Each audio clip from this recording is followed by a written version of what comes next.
તો નમસ્કાર પશુપાલક મિત્રો અને ખેડૂત મિત્રો, તમારી ગાય કે ભેંસના અથવા મોટે ભાગે ભેંસામાં પ્રોબ્લેમ ઓછો બનતો હોય છે અને જે ગાયોને 10 લીટર દૂધ હોય છે, 10 થી 12 લીટર, એમને ફેટ ન આપતા હોય તો તમારે આની અંદર કોઈ પણ ખવડાવવાની વસ્તુ નથી.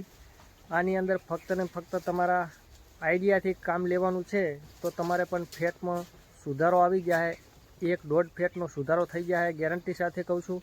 તો તમારે કરવાનું શું છે પશુપાલક મિત્રો?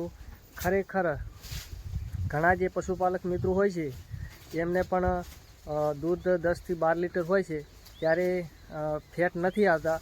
ફેટ આવે તો કદાચ 2 ફેટને 2 થી 3 થી 4 દોરાવા આવતા હોય છે. અને મોટા ભાગના જ્યારે પશુપાલક હોય છે જે શંકર ગાયો 1-2 ગાયો કદાચ 10-10, 12-12 લીટરવાળી હોય એમને ફેટ તો બિલકુલ હાવ ઓછા આવતા હોય છે. તો એમના માટે તમારે ખાલી આની અંદર એક મગજથી કામ લેવાનું છે કે તમારી જો ગાયો હોય, સમજી લો કે 2 ગાય હોય તો 2 ગાયને ત્યારે તમારી ગાયને એક આછળની અંદરથી ઓછામાં ઓછું 200 ગ્રામ તમારે દૂધ લઈ લેવાનું. એટલે 500 ગ્રામ પહેલું દૂધ લઈ લેવાનું. 500 ગ્રામ દૂધ લઈ અને પછી તમારે એ બદલાવી નાખવાનું, પછી દોવાની શરૂઆત કરવાની. અને છેલ્લે તમે જ્યારે દોતા હોય છો ત્યારે ખરેખર પશુપાલક મિત્રો ઘણા શું કરતા હોય છે કે થોડું આછળની અંદર દૂધ હોય અને દોણ કરવાનું બંધ કરી દેતા હોય છે. પણ વધારે ફેટનું દૂધ જે આપણે છેલ્લે એન્ડમાં દોઈ રહેતા હોય છે ત્યારે હોય છે. એટલે બિલકુલ તમારી ગાય તમે સાફ દોશો તો જે પાછળનું દૂધ હોય છે એની અંદર જ ફેટ વધારે હોય છે, આગળનું દૂધ હોય છે એની અંદર ફેટ નથી હોતા. તો પશુપાલક મિત્રો તમે આટલું જ કરશો ને તો તમારે 100% ગેરંટી સાથે કહું છું કે ફેટમાં સુધારો થઈ ગયા છે અને વ્યવસ્થિત ફેટ આવવા માંડી છે.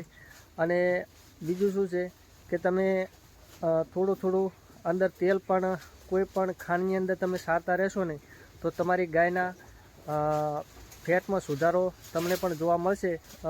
આ 1 થી 2 વખત આ વસ્તુ કરી જોજો તો તમને પણ આની અંદર અનુભવ થઈ જાય કે આ વસ્તુ આપણે કર્યા જેવી છે કે નહીં.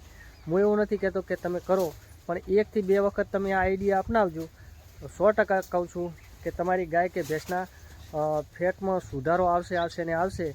આપણે ખરેખર એક 12 લીટરવાળી ગાય હતી એને આ રીતનું થતું હતું અને આપણે પોતે અનુભવ કરેલો છે એટલે જ તમને કહેવામાં આવે છે.